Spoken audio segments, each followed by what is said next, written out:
अल फलाह university के chairman Jawad Siddiqui के महू स्थित मकान पर हो रही तोड़फोड़ की कार्रवाई पर फिलहाल रोक लग गई है।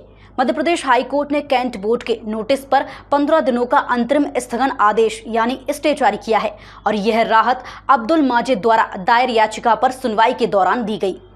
दरअसल याचिकाकर्ता अब्दुल माजिद ने कैंट बोर्ड के नोटिस को आधारहीन और अस्पष्ट बताते हुए हाई कोर्ट में चुनौती दी थी। याचिका में कहा गया कि नोटिस में यह स्पष्ट नहीं है कि भवन का कौन सा हिस्सा अवैध निर्माण की श्रेणी में आता है। इसके साथ ही कैंट बोर्ड ने 1996-97 के पुराने नोटिस का हवाला दिया है, जबकि मौजूदा हालात से जुड़े कोई ठोस तथ्य या सबूत पेश नहीं किए गए।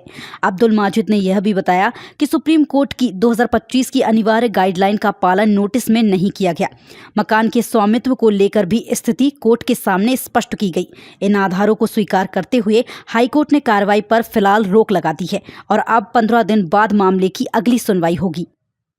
देखिए, पिटीशन लगी थी माजिद की तरफ से। माजिद खान के पक्ष में जो प्रॉपर्टी आई थी महू में, जिसको कि तोड़ने का नोटिस आया था, वो जावद से हिबा होकर के आई थी। जावद के पक्ष में इसलिए आई थी कि अब्दुल हम्माद जो थे, अब्दुल हम्माद की डेथ के बाद उनके फैमिली मेम्बर्स ने एक हत्याग लेख करा था जावद के पक्ष में और जावद ने हिबा करा है प्रेजेंट पिटिशनर के पक्ष में। जो नोटिस आया था तोड़ने का, उसमें सिर्फ 3 दिन का नोटिस दिया था कैंटोनमेंट बोर्ड ने, जो कि सुप्रीम कोर्ट ने गाइडलाइंस ले डाउन करी हैं आर्टिकल 141, 142 में कि 15 दिन से कम का समय आप नहीं दे सकते, पहली बात। दूसरी बात, किस हिस्से को आप तोड़ना चाहते हैं जिसको अतिक्रमण मान रहे हैं, इस हिस्से का स्पष्टीकरण देना पड़ेगा। और तीसरी बात यह है कि आपको अपॉर्चुनिटी ऑफ हियरिंग देना पड़ेगी। शोकॉज नोटिस में 3 मुख्य तौर पर गलतियाँ थीं।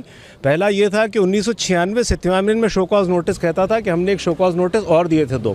दूसरा ये कहता था कि किस हिस्से को तोड़ना, इसकी कोई जानकारी नहीं थी। और तीसरा ये था कि 19 तारीख को नोटिस देकर के कहा गया कि आप अतिक्रमण को 3 दिन में हटा लें अथवा जेसीबी से तोड़ा जाएगा।